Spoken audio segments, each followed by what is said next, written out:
Ben Chelonitsky, and on a periodic basis I like to share my points of view of the world as I view it through the lens of the Torah. Recently on the Kardashian reality TV show, Kourtney's boyfriend Scott Disick.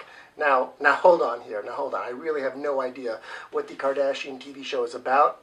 I mean, I think I know what other reality TV shows are about. I know what Dancing with the Stars is about. That's about astronomy. And I know that the Fear Factor is about paying your taxes and going to the dentist. And I know that Survivor is about those people that survived the Holocaust. What? Too soon? But about the Kardashians and exactly why they have their own TV show, I'm not 100% sure. But that's not the point. No, really, that's not the point. No, don't tell me what the point is. This is my show. I know what the point is. That's not the point. Here's the point. One of my super subscribers sent me a clip that showed Scott Disick, like I said before, the boyfriend of Kourtney Kardashian, wanting to have a Shabbos meal. You do realize I want to start doing some religious stuff around the house. Nothing crazy, but like maybe Shabbat dinner. From what I understand, Scott Disick is a wealthy actor, television personality, and he seems to have what everyone in today's society would be the signs of success and happiness. Now, if you want to say that this decision to have a Shabbat dinner was just a trick to up the ratings for the TV show, granted, that may be true. But in general, we see people always trying to make choices that lead them to either a more spiritual existence or a non-spiritual existence. And it's the choices that people make that I want to focus on as the point of this video. In her groundbreaking study, Dr. Sheenah Iyengar studied how people make choices. And the reason why her study was so groundbreaking was because she discovered that people actually are happier with their choices and stick with their choices when they have less choices to choose from. How many times did I just say the word choices? And this idea about how people make choices in their life also falls into areas of religion and marriage. For 2 years, she studied the relationship or correlation between optimism and religion. Starting at Friday night at a mosque and ending at Sunday at a church, she would go through all the major monotheistic religions, interviewing people, actually surveying people, as to their optimism and general contentment and happiness.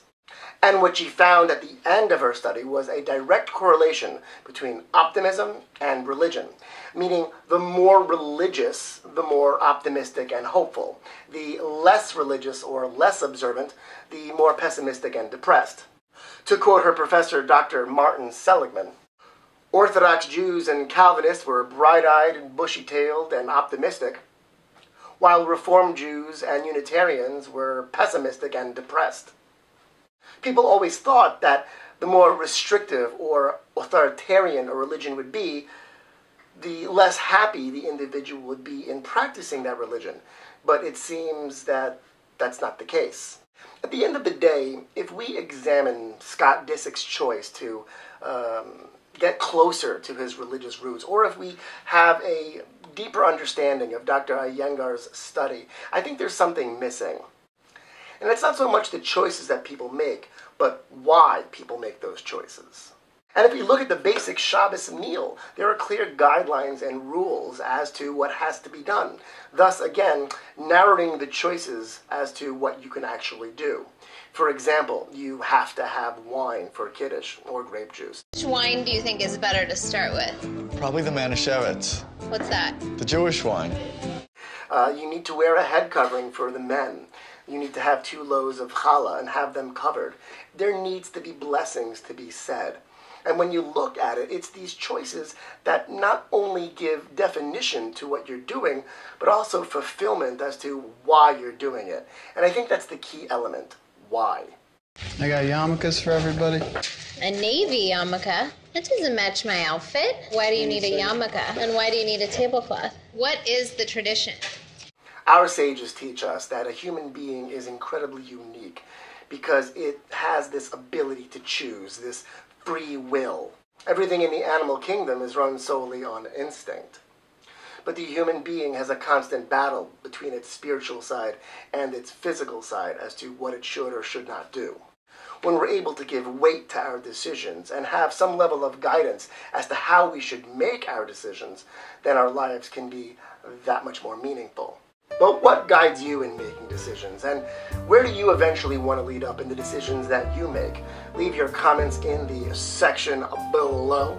If you have any questions or suggestions for future Wondering Jew videos, again, leave them in the comments section below, and you help out the show tremendously by posting a link of this video or any other video on your Facebook or something else that you can post a link on.